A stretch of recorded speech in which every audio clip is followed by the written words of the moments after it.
Islamabad high court के बाहर मौजूद हूँ। ये बहुत बड़ी इमारत है इस्लामाबाद हाई कोर्ट की और बहुत बड़ा फैसला सुनाया गया है जस्टिस बाबर सत्तार की तरफ से। तौहीन अदालत की कार्रवाई चल रही थी डिप्टी कमिश्नर इस्लामाबाद इरफान नवाज मेमन के खिलाफ, और आज जस्टिस बाबर सत्तार ने उनके नाकाबिले जमानत वारंट गिरफ्तारी जारी कर दी है, क्योंकि बार बार बुलाने पर भी जो डिप्टी कमिश्नर इस्लामाबाद थे वो अदालत में पेश नहीं हो रहे थे। और जस्टिस बाबर सत्तार ने बड़ा गुस्से का इजहार किया। आज उनको बताया गया कि जस्टिस बाबर सत्तार को बताया गया कि डिप्टी कमिश्नर इरफान नवाज मेमन क्योंकि उम्रे पर जा रहे हैं, वो अपनी वालिदा के साथ घर में मौजूद हैं, तो इसीलिए पेश नहीं हो सकते। इस पर जस्टिस बाबर सत्तार ने चारों सूबों के आईजीज को, इस्लामाबाद के आईजी को यह हुक्म दिया है कि जहां पर भी जस्टिस बाबर सत्तार ने यह हुक्म में कहा है कि जहां पर भी डिप्टी कमिश्नर इस्लामाबाद हो उनको गिरफ्तार करके इस्लामाबाद हाई कोर्ट में पेश किया जाए। आप सब जानते हैं कि जस्टिस बाबर सत्तार की अदालत में शहरयार अफरीदी और शानदाना गुलजार को एक केस चल रहा था, और जो डिप्टी कमिश्नर इस्लामाबाद और साथ एसएसपी ऑपरेशंस के खिलाफ भी तौहीन अदालत की कार्रवाई का आगाज किया गया था। 3 एमपीओ के ऑर्डर का मामला है। बार बार डिप्टी कमिश्नर इस्लामाबाद की तरफ से 3 एमपीओ के ऑर्डर जारी किए गए और शहरयार अफरीदी को बार बार गिरफ्तार किया गया। इस्लामाबाद हाई कोर्ट उनको रिलीज करने का हुक्म सुनाती थी, लेकिन उनको बार बार गिरफ्तार कर लिया जाता था। और फिर मामला आया जस्टिस बाबर सत्तार की अदालत में। जस्टिस बाबर सत्तार ने बहुत बड़ा स्टैंड लिया, और पहली समाअत पर मुझे याद है जब आईजी इस्लामाबाद, एसएसपी ऑपरेशंस और डीसी इस्लामाबाद इसी अदालत में आए थे, तो उनको बड़ी झाड़ फैलाई थी और कहा था कि आप किस कानून के तहत बार बार 3 एमपीओ के ऑर्डर जारी कर रहे हैं।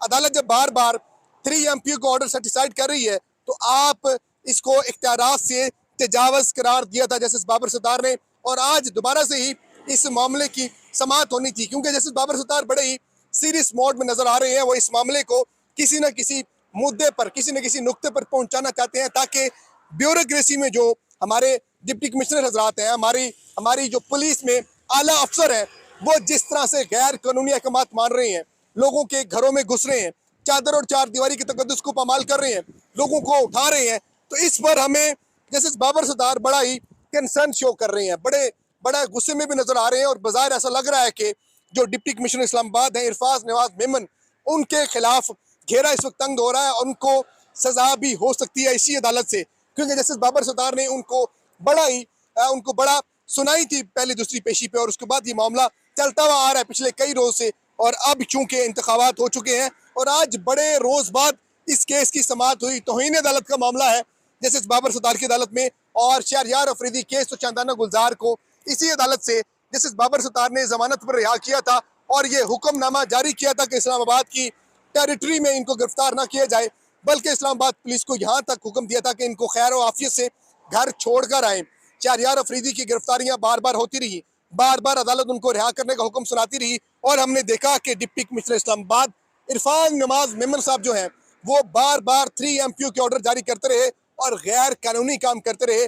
इसी को इस्लामाबाद हाई कोर्ट के जस्टिस बाबर सत्तार ने इख्तियारात से तजावज़ करार दे दिया है, और अब बहुत बड़ा हुक्मनामा जस्टिस बाबर सत्तार की तरफ से सुनाया गया है कि जहाँ कहीं भी हो डिप्टी कमिश्नर इस्लामाबाद इरफान नवाज मेमन, उनको गिरफ्तार करके इस्लामाबाद हाई कोर्ट में लाया जाए, क्योंकि इस्लामाबाद हाई कोर्ट में वो एक मामूली चीज़ समझ रहे थे। बार बार हाई कोर्ट उनको बुला रही थी कि आप यहाँ पर आएँ, अपना जवाब जमा करवाएं, लेकिन उनकी तरफ से पेश नहीं हो गया। आज उनकी इस्तिस्ना की दरख्वास्त को मुस्तरद कर दिया है जस्टिस बाबर सत्तार ने, और उनकी गिरफ्तारी के ऑर्डर्स जारी कर दिए हैं। ये ऑर्डर, आज का फैसला तमाम तर ब्यूरोक्रेसी पर एक किस्म का एक असर रखेगा, क्योंकि जब आप गैर कानूनी अहकाम मानेंगे, जब आप लोगों को उठाएंगे, जब आप 3 एमपीओ के ऑर्डर्स बार बार जारी करेंगे, तो अदालतें इस पर कोई ना कोई एक्शन जरूर लेंगी। अब देखते हैं कि चारों आईजीज, इस्लामाबाद का आईजी क्या डिप्टी कमिश्नर इस्लामाबाद इरफान नवाज मेमन को गिरफ्तार करते हैं, या फिर ये मामला दोबारा से दबा दिया जाता है। और इस वक्त जस्टिस बाबर सत्तार का एक बहुत बड़ा इम्तिहान है कि वो इस ब्यूरोक्रेसी के बहुत बड़े लाडले अफसर के साथ कैसे डील करते हैं, क्योंकि बहुत बड़े लाडले हैं और उनको अदालतों का कोई एहतराम नहीं है। अदालतें बुला रही हैं और उनकी कान पे जूं तक नहीं रेंग रही। मजीद जो भी डेवलपमेंट्स होंगी शहर इक़्तिदार की, आपको इस पेज से, इस यूट्यूब चैनल से आगाह रखेंगे। अपना अपने इर्द गिर्द लोगों का ढेर सारा ख्याल रखें। अल्लाह निगहबान।